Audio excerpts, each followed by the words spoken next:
On se retrouve aujourd'hui pour une nouvelle histoire de mer qui garde encore en ce jour une part de mystère. Cette histoire se passe le 10 novembre 2009 au large du Portugal à bord de l'Atao, un ketch en acier de 45 pieds qui, après une mystérieuse collision, va inexorablement s'enfoncer dans les flots.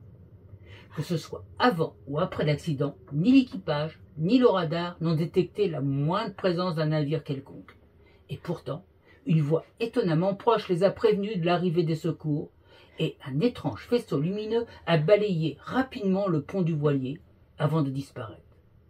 Bienvenue dans ce nouvel épisode d'Histoire de mer.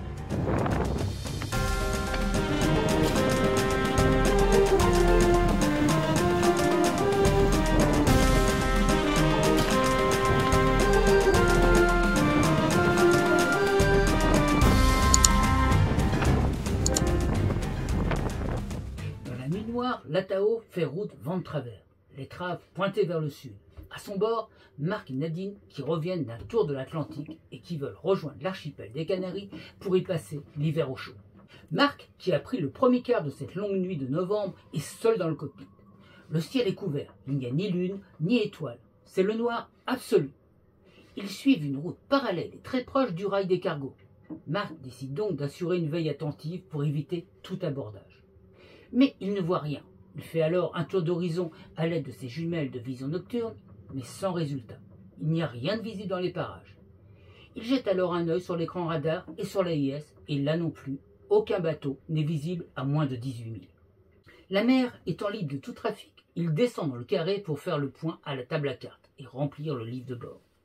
Il est 20 heures. La position est 40 degrés 25 nord et 9 degrés 42 ouest, ce qui les situe à 40 000 au large des côtes portugaises, approximativement à mi-chemin entre Porto et Lisbonne.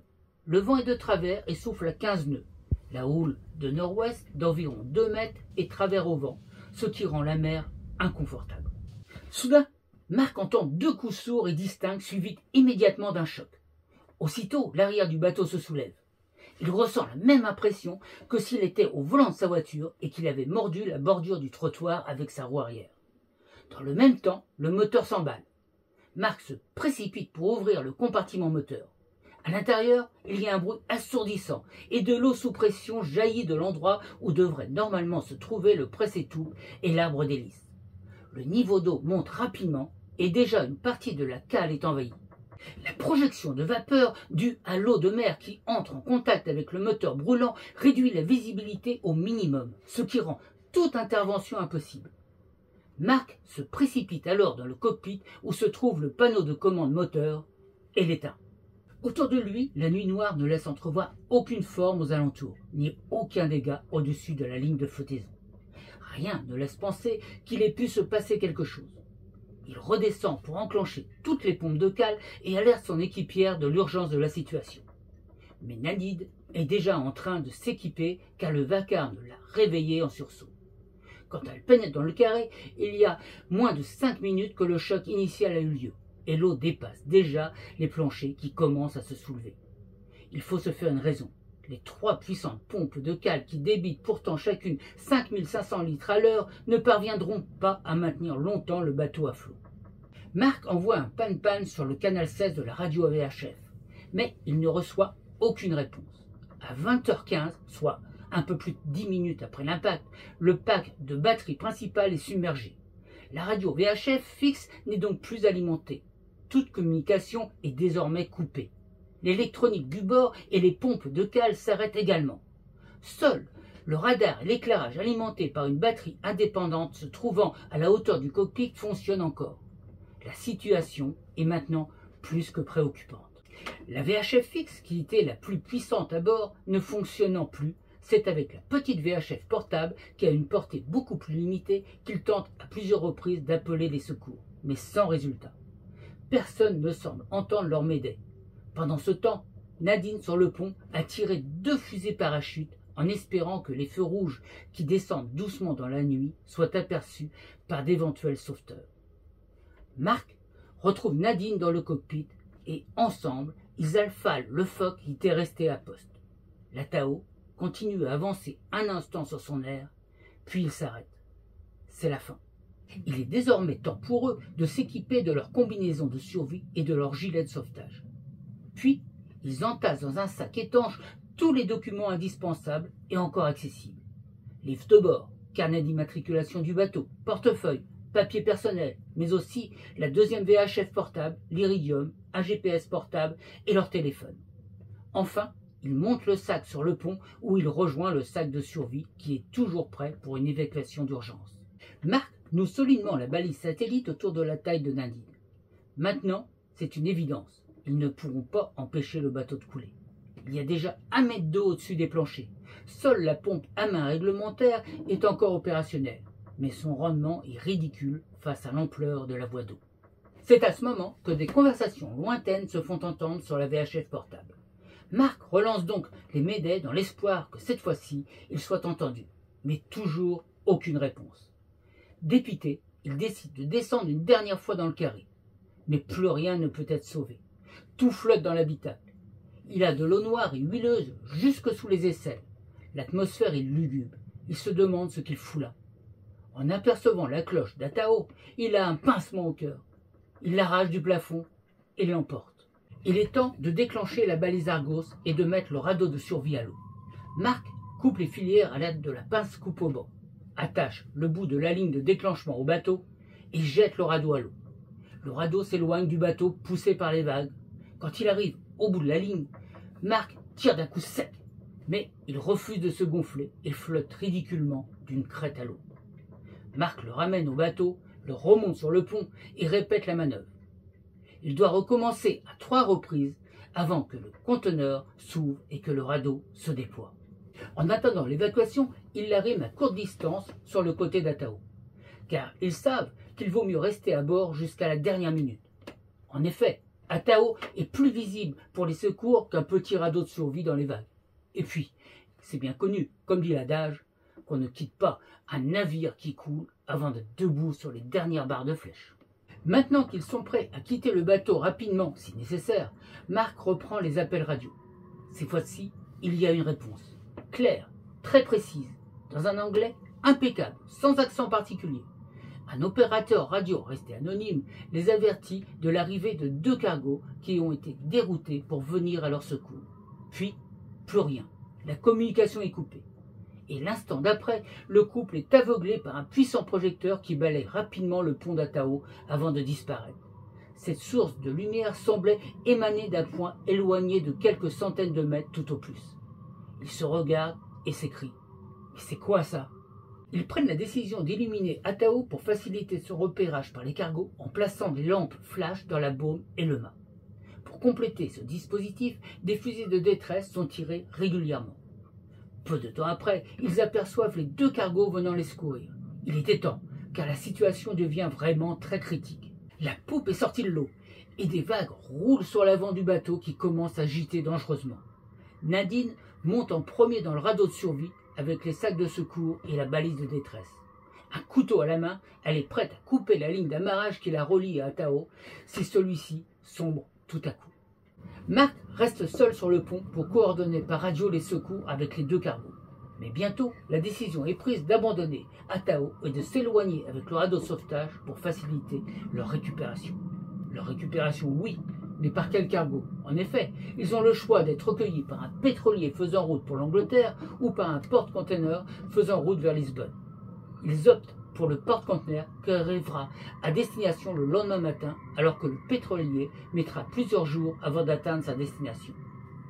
Comme aucun des 2 cargos ne peut s'approcher d'eux sans les réduire en miettes et que le porte-conteneur n'a pas de canot pour les récupérer étant uniquement équipé de son module de survie sur rampe de lancement, c'est le pétrolier qui leur envoie 2 marins dans un gros pneumatique pour les amener contre la paroi du porte-conteneur qui déploie un filet et une échelle de corde pour leur permettre de monter à bord.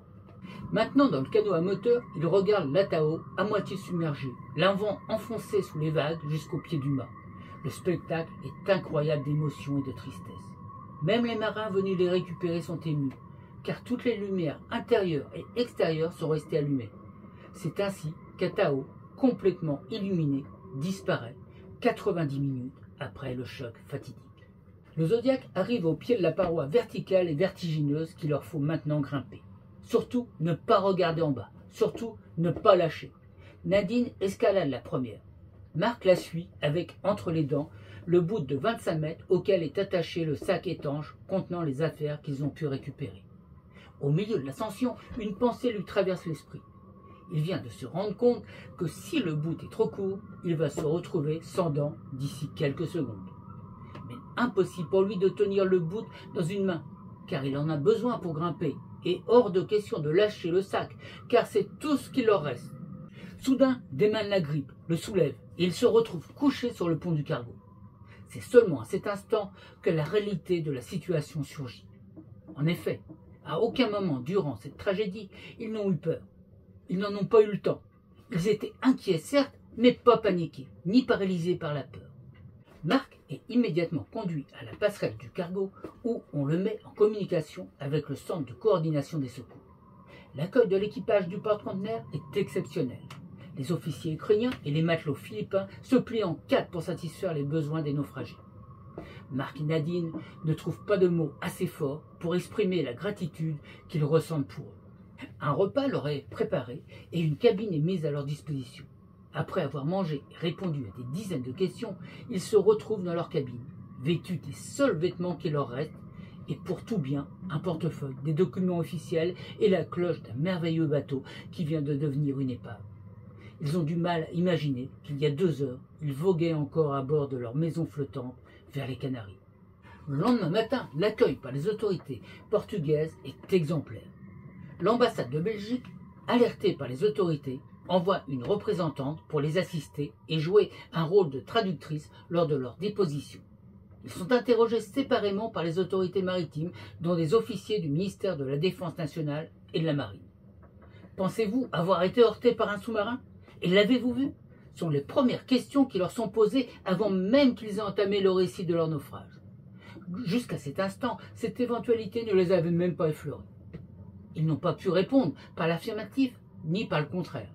Mais il restera toujours le mystère de la conversation sur la VHF portable à 40 000 des côtes et du projecteur qui, pendant quelques secondes, a balayé la scène du naufrage plus de 30 minutes avant que le premier navire de secours ne soit visible.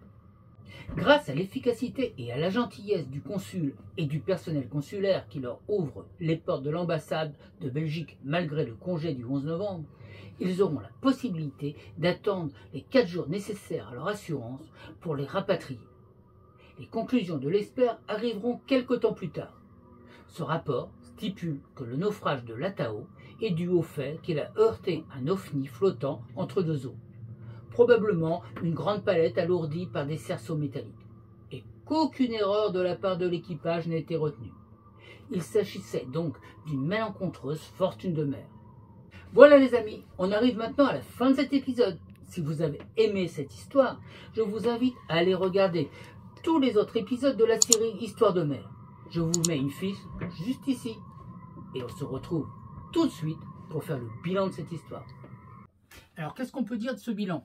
Tout d'abord, c'était un bateau qui était parfaitement préparé, la Tao, que l'équipage était aussi au top, étant tous les deux des retraités de la marine marchande, des officiers de marine marchande, ils avaient eu pas mal de formations aussi sur tout ce qui était sécurité. Ils avaient aussi cette maîtrise des communications radio en anglais, ça leur posait aucun problème, ce qui leur a permis de pouvoir contacter les secours. En tout cas, quand les secours sont arrivés, ils pouvaient leur parler de façon très claire, ils ont pu se comprendre très facilement. Éventuellement aussi, on ne sait pas quel était leur interlocuteur, peut-être un sous-marin, peut-être pas, on ne sait pas trop, mais ils ont pu également leur parler et être prévenus des secours, donc ça c'était important.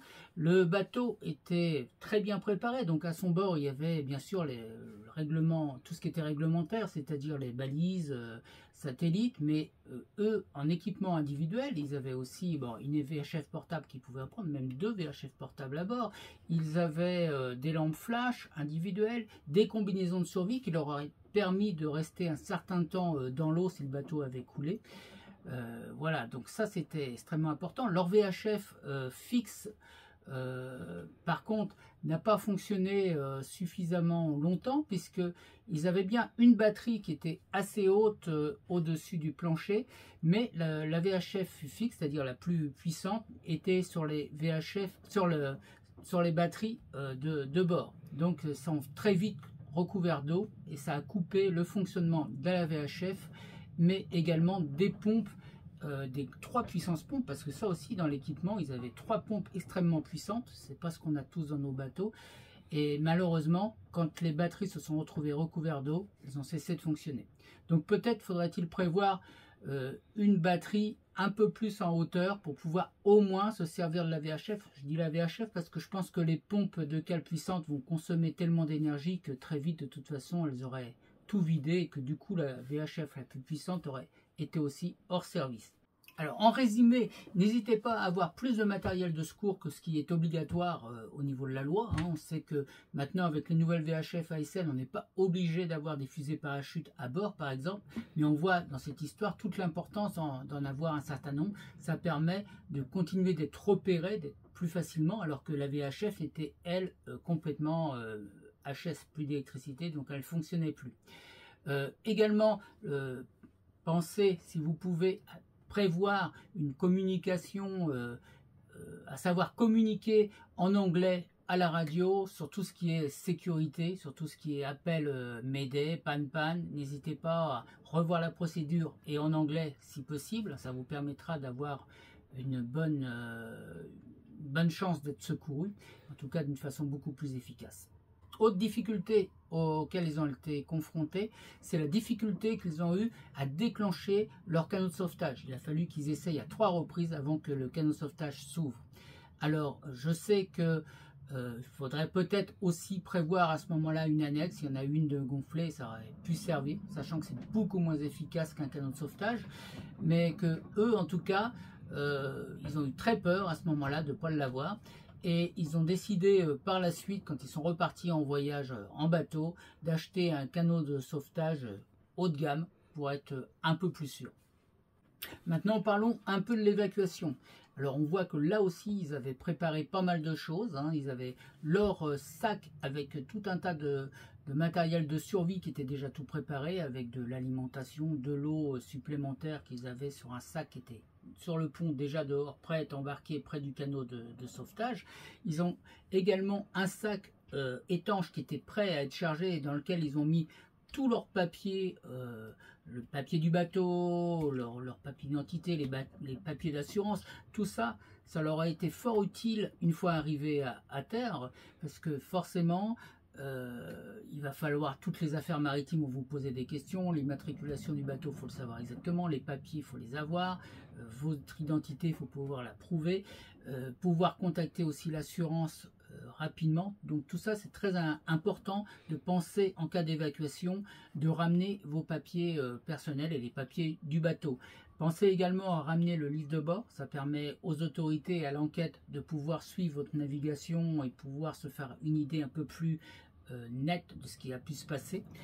Et puis pensez aussi, alors dans l'évacuation, on a vu que tout ça a bien marché, mais c'est pas évident une fois qu'ils sont partis, qu'ils ont pu être récupérés, de monter à bord d'un cargo, de mettre des combinaisons de survie, c'est pas facile. Monter sur ce cargo avec la combinaison de survie, c'est encore moins facile parce qu'on n'a pas tous les doigts, il n'y a qu'en général 3 doigts, ils sont là, on n'a pas de facilité à attraper les échelles.